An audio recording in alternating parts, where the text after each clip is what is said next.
Welcome back to Soulful Strategies with Kathleen Amy. This is where business meets intuition and where we talk about strategy and systems in a way that actually honors how people make decisions.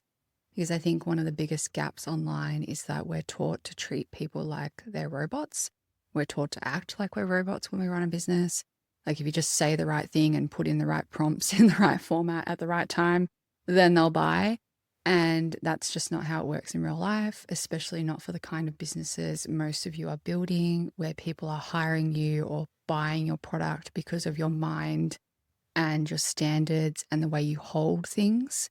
And I want to talk about something today that I keep noticing, both collectively and inside client work. And it sounds like this. I'm showing up, I'm posting, I'm talking about this offer, I'm doing the things. So why does it still feel like people need so much warming up before they hire me or before they buy my thing?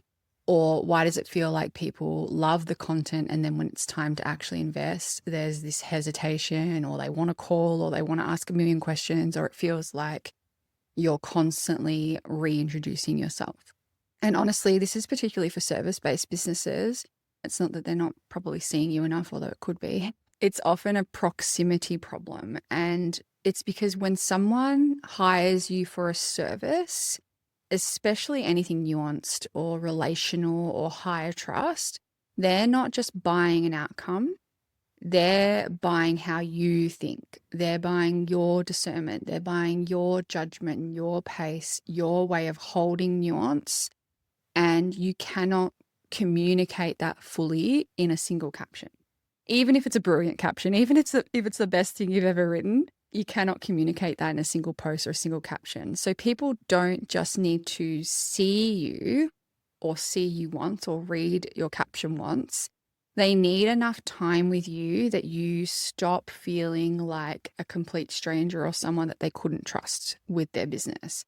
And this is why I'm not overly attached to engagement as a measure of readiness for people, because so many of the people who eventually hire you are actually the quiet ones. They're listening while they're driving. They've got one AirPod in while they're doing dinner. They're watching your stories and they're never reacting. They're reading your emails and they're never replying. And then one day they message you like, hey, are you taking clients? And you're like, who is this? And they're like, I've been here for months, years even sometimes. And that happens all the time because that familiarity builds privately. And in my own business, the really warmest inquiries almost always come from people who have heard me think. They've listened to the podcast, watched a longer video, they've sat with something that actually went somewhere, not just a neat little point, a neat little caption. They've had time with my thought process. And when someone's had that experience, the call that you get on together is so much different. They don't come in cold. I do clarity and connection calls. They're 15 minutes. The person's not coming in cold. They don't need you to perform. They don't need convincing. And I want to say this carefully because I don't mean they shouldn't confirm. Confirmation is really healthy and you should confirm. That's discernment. It's wise to want to check something is aligned before you invest, especially in a service.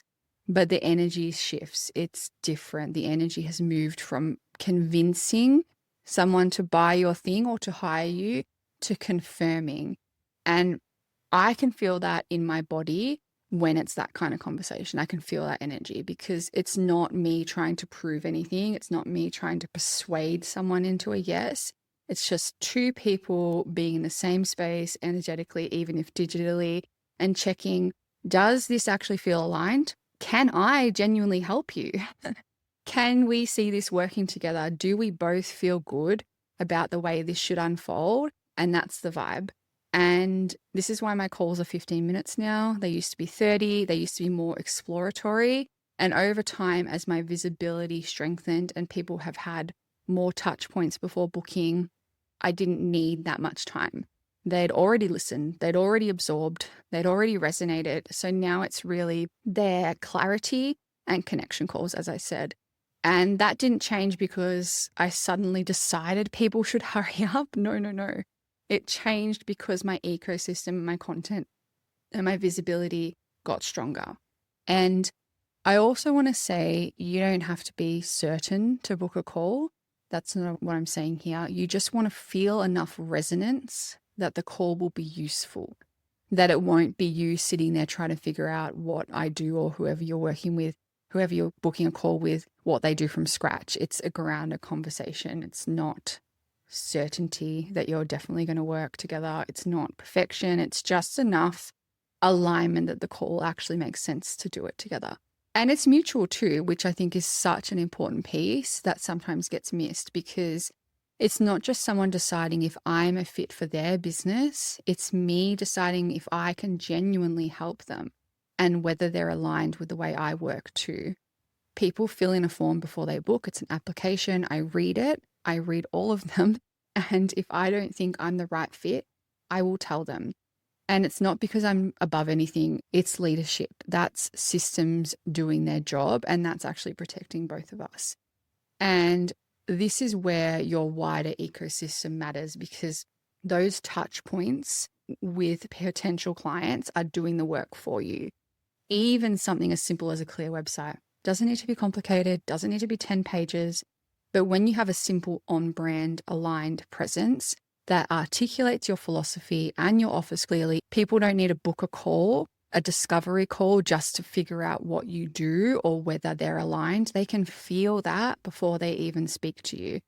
And again, the call then becomes about confirmation and alignment, not convincing, not a sales call. And that's the kind of deeper point I'm getting at here.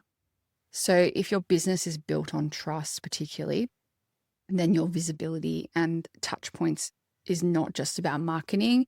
It's a relationship layer.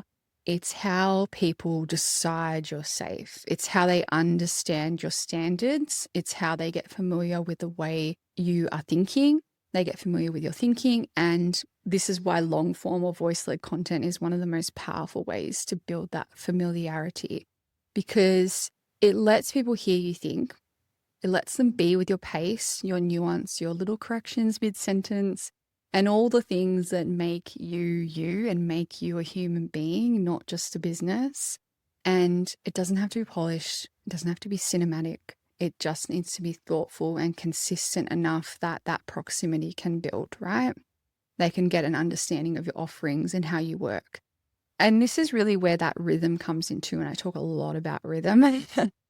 Because if you show up deeply once every few months and then disappear, familiarity resets. Your audience keeps meeting you for the first time. But when you have a steady rhythm, when your authority, connection, nurture, and invitation are woven through consistently, that trust is going to accumulate and your selling becomes steadier. Your calls will feel better, and you are going to stop feeling like you're doing this weird dance where you're either performing or you're hiding. You're performing or you're hiding. You're in and you're out. So if you've been feeling like you're constantly convincing people, you're doing sales calls instead of confirming, don't just jump straight into, I need a better discovery call script. It could be that. Use your discernment here. But don't just jump straight into that. Really step back and ask yourself, where can people actually hear you think? Not where can they see you? Where can they hear you? And I mean hearing, not just listening, but actually like hear you, your whole energy, your aura, right? Because that is so often the missing piece in these connection calls, these discovery calls, these alignment calls, whatever you want to call them. So thank you for spending your time here with me today. I know you're so busy, and I genuinely don't take lightly that you press play or you watch or you listen. So if you've been enjoying the podcast or videocast, I'd be really so grateful if you shared this and left a review, because it helps this reach so many more people building businesses with depth and steadiness. And I will see you in the next episode.